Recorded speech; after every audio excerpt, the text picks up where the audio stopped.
घ्या झाले भांडण चालू. रुचिता रामजान आणि तन्वी कोलते यामध्ये जोरदार भांडण झालेले आहे. तू तोंडामध्ये शेण घाल आणि गप्प बस अशी रुचिता तन्वीला म्हटली.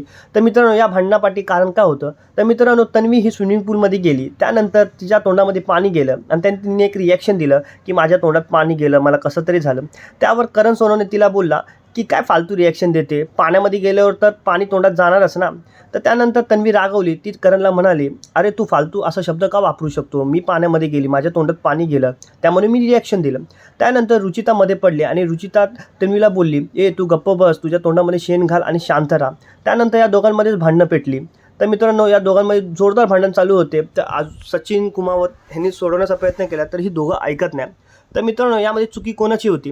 तर मला असं वाटतं की तन्वी ही पाण्यामध्ये गेलेली आहे, तिच्या तोंडात पाणी गेलं, तिने एक स्पेसिफिक रिॲक्शन दिलं.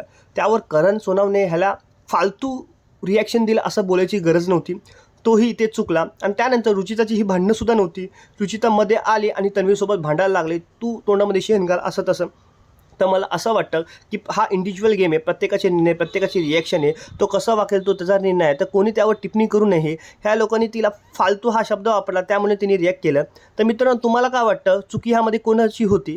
तर मित्रांनो, असेच नवीन नवीन तुम्हाला अपडेट हवे असेल तर माझ्या व्हिडिओ लाईक करा, शेअर करा आणि कमेंट करा.